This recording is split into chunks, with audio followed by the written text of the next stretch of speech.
Sa to, kadot ta, maminaw lang okay na, mamahid lang ko kan. Sir, sinabi niyo kanina sa CHR na put the evidence.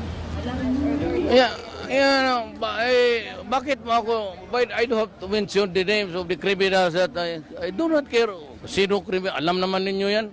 Yung nasa, I give the orders to shoot to kill. Tapos yung kay Pugoy, they were armed. Tapos yung ako, early on. Bakit ko na-memorize yung mga pangalan at mga kriminal? Bakit ko bigyan ng importansya? I mean, if you want to get evidence or proof or whatever, do not get it from my mouth. That's my business furnishing you with names. You investigate. Trabaho ninyo yan eh.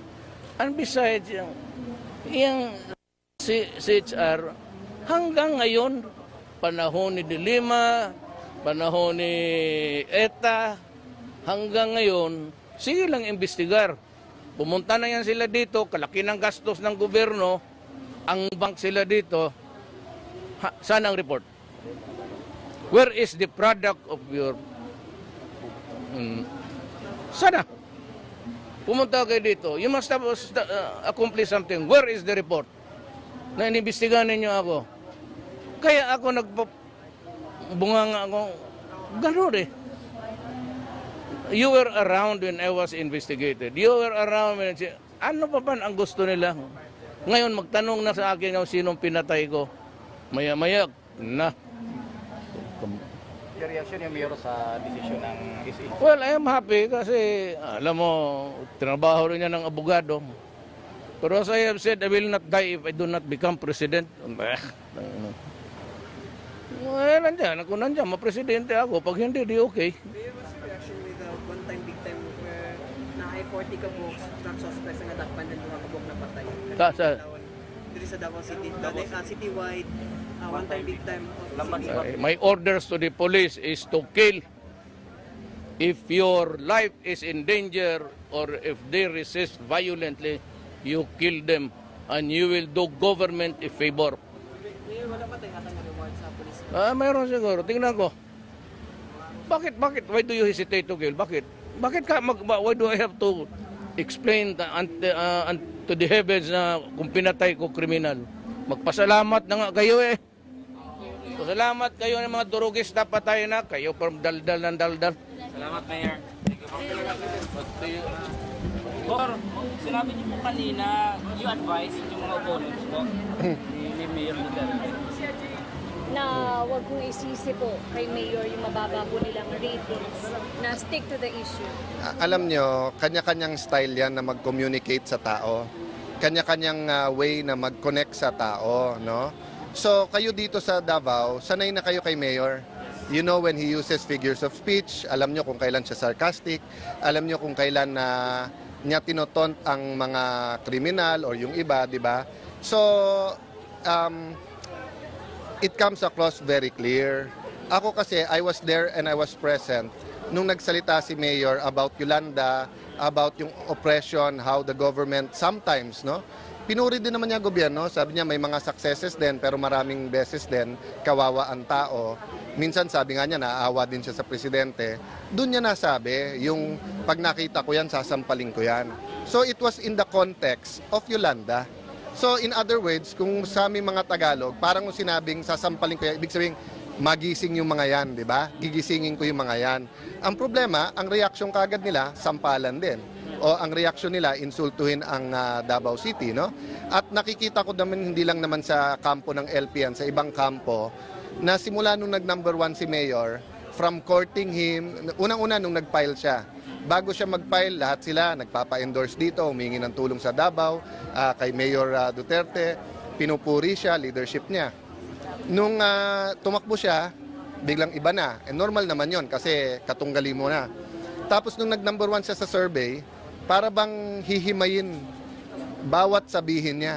Tapos 1 hour ang speech, yung 1 minute ang kukunin mo at parang hahamunin mo siya dyan.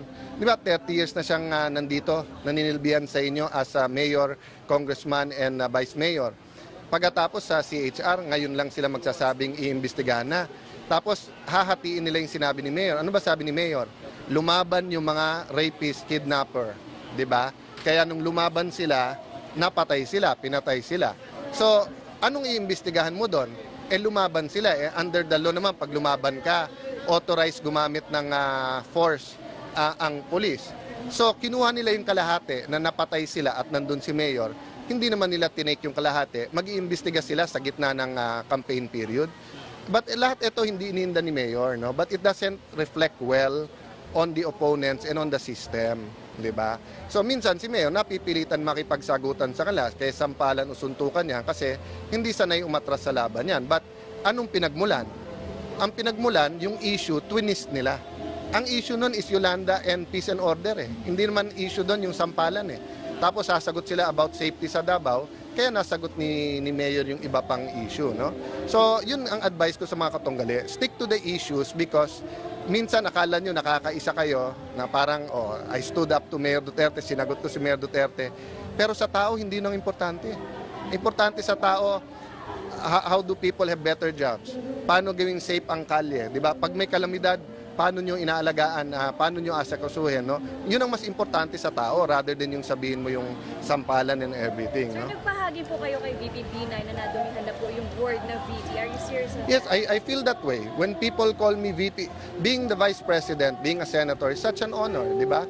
Pero in this last year, na nakita natin lahat ng ginawa, tapos nagtago sa likod ng pagiging VP, no? Hindi mag-a-attend ng mga hearings, etc. Kaya na nung magbibigay ng advice sila Senator Nancy etc. na wag kayo magsigaw or sabihin ni Mayor, ni Vice President yung position ng presidency, hindi nila nirespeto yung position ng Vice President eh. Sa ibang bansa, pag ganyan yung expose sa iyo, ganyang kabigat sa corruption, either nag-resign na yan or kung Japan yan, nagharakiri na yan eh. Pero sa atin, tumatakbo pang presidente, no? So it's not about whether you're guilty or innocent, di ba? It's how you respect the position. Kasi pag ikaw na-elect to higher office, yung transparency is a must. Hindi pwedeng sagot mo lang, politika lang yon. Kailangan, pag may issue, harapin mo ang tao, sagutin mo ang diretsyo. Senator, yung sa pagdalo na survey, isa muna din si Mayor, leading kay Galianis, well, unang-una sa ibang survey, malaking-malaki ang lamang ni Mayor, kaso dun sa Magdalo survey. Now, I don't want to comment kasi aside from kaibigan ko yung mga yon, hindi ko alam methodology nila. But of course, hipokrito tayo pag hindi natin sinabing masaya tayo na kahit doon number 1 siya kasi it's a vindication na tama yung SWS at yung Pulse Asia. Desisyon ng SEC. Well, as I said before, no, I stand behind the Mayor, pareho kaming abogado, pareho kaming paniniwala that Pilipinong-Pilipino si Senator Grace po, pero hindi siya natural born Filipino. Hindi mo pwedeng baguhin ang konstitusyon just because someone is powerful or someone is leading sa survey. Yun ang batas, yun ang tinuro sa amin sa law school, yun ang malinaw sa konstitusyon. Well, I'm happy but disappointed din kasi hindi pa tuluyan tinapon yung lahat ng kaso. Napakalinaw sa batas sa jurisprudence na walang balakid sa pagtakbo ni Mayor Duterte. Substitution is allowed. May pagkakamaliman sa position, very clear din sa jurisprudence yun. It's the intent. Tinanggap ng COMELEC, nung sinalatan nila si Mr. Dino, sinabi nila, we are disqualifying you for President of the Republic of Philippines, not as Mayor ng Pasay. So mismo sa admission ng COMELEC, alam nila ang final ni Dino ay bilang presidente. So lahat ito siguro proseso, pero yung credibility of the elections and the credibility of COMELEC is at stake here. So sana aside from bilisan, maging fair ito. Senator, said kanina para sa supporters ni Mayor Duterte, how can they reap what we saw?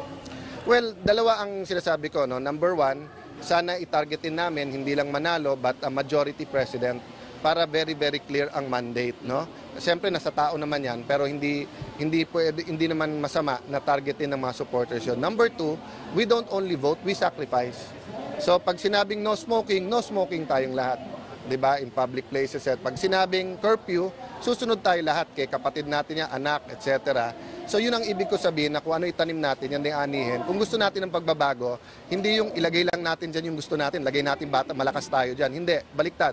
Lagay natin si Mayor dyan, pero kung ano yung mga espouse niyang ideas ngayon at tayo nagkakaisa, magsakripisyo din tayo.